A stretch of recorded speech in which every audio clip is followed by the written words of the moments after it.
Hola, ¿qué tal? Mi nombre es José Raúl Arteaga Chávez. Esta es la actividad 3.2. Es un pequeño video. El tema es apoyos para el discurso y comunicación deliberada. Introducción. El presente video pretende dar a conocer la importancia del uso adecuado de los apoyos para un discurso, así como la de una comunicación deliberada. Uso y manejo de apoyos para el discurso. Es el material o equipo utilizado para complementar o ilustrar un tema, para exponer, como rende desde fotografía, póster, acetatos, diapositivas, gráficas, grabaciones, video y cualquier otro tipo de material usado para este fin. Comunicación no verbal. Es importante ya que esta es parte de la vida cotidiana, ya que cuenta con nuestros gestos, los cuales nos identifican, influyendo en gran medida en lo que somos y tratamos de expresar. Proxémica. Se trata de disponer de una cierta cantidad de objetos en un espacio determinado y de cómo los individuos se desenvuelven en un sitio, y se divide en proxémica conceptual, que son hábitos de creencia y comportamiento con el concepto de espacio, aquí, ahí, allí, cerca, lejos. Proxémica social es el uso del espacio cuando nos relacionamos con otras personas. Proxémica interracional es la distancia que adoptamos para realizar actividades comunicativas interactivas y se divide en íntimas, para realización de actos personales y expresivos. Personal es la distancia básica de la conversación. Social, distancia que se mantiene en distintos actos sociales. Pública, en actos formales como la que adoptan en una conferencia, congreso, etc. Para el lenguaje, se trata de utilizar la voz acompañada de gestos para transmitir un mensaje. Esta tiene como cualidades físicas del sonido y las modificaciones fónicas, como el tono, el timbre y la cantidad o intensidad. Sonidos fisiológicos o emocionales, como el llanto, son sonidos que comunican estados de ánimo en general y califican enunciados o regulan la conversación.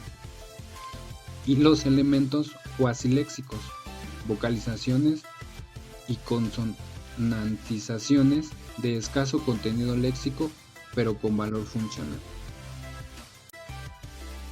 Kinésica. Son las posturas, los gestos y los movimientos de cada persona.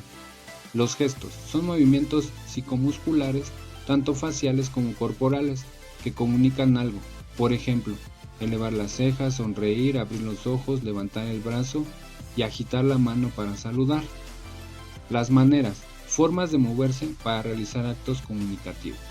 Las posturas son las posiciones estáticas que adopta el cuerpo humano. Cronométrica.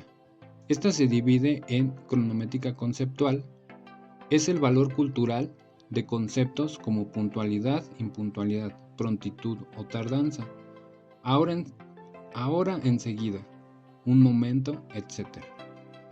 Cronométrica social. Está relacionada con los encuentros sociales, la duración de una visita, de una entrevista de trabajo o de una reunión. Y la cronométrica interactiva. Es la duración de los signos con los que nos comunicamos. La voz.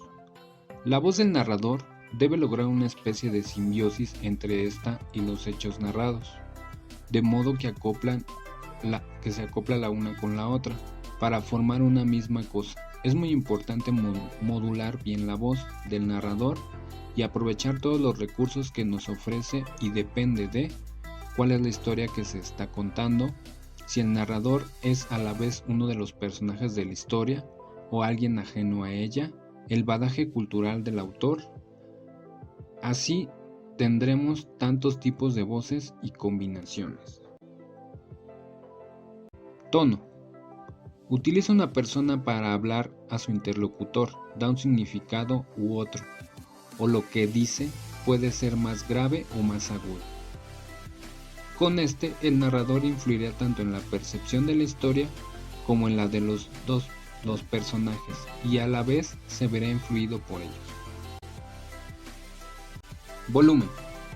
El volumen de la voz del narrador debe permanecer en un volumen medio, ni muy alta ni muy baja.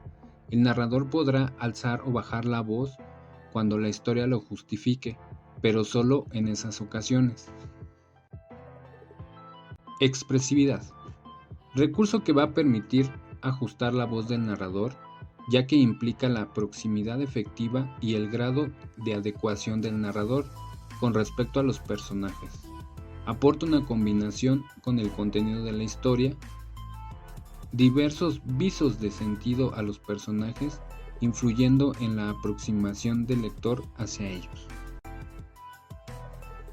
Apoyos visuales. La elaboración de las ayudas visuales dentro del proceso de elaboración del discurso se emplean y deben formar parte indisoluble de este, sirviendo como ayuda y guía de la presentación, ofreciendo información por sí misma, y esta debe ser clara, relevante, atractiva, legible, bien construida e impactante. Otros medios. Pizarrón. Sirve para explicar procesos para el desarrollo de problemas, análisis de oraciones, dibujar, hacer bosquejos, anotar, lluvia de ideas, recapitular o elaborar. Cuadros sinópticos. Su uso debe hacerse de izquierda a derecha y de arriba a abajo para conservar el orden de la información. Objetos. Constituyen un refuerzo visual para la memoria.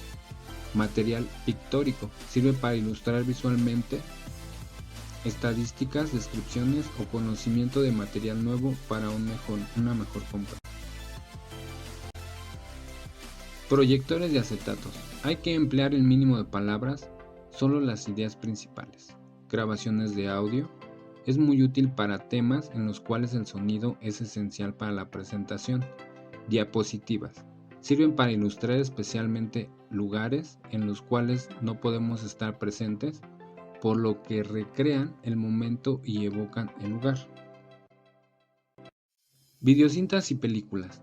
Es uno de los apoyos con mayor atractivo para el público, pero depende de una buena elección de la grabación o la película para que sea eficaz. Presentaciones en PowerPoint.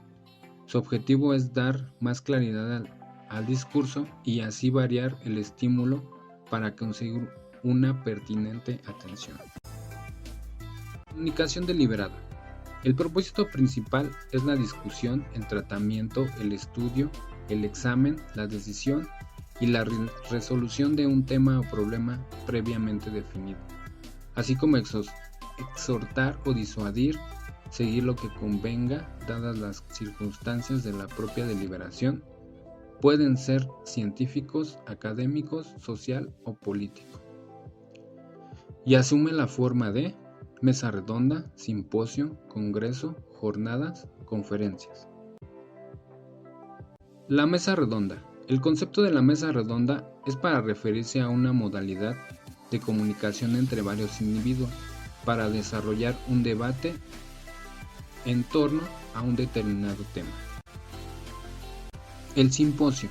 Esta técnica consiste en que un equipo de expertos desarrollan diferentes aspectos de un tema o problema en forma sucesiva ante un grupo, cuando se desea obtener o impartir información fehaciente y variada sobre un determinado tema o cuestión, vistos desde diferentes ángulos o aspectos.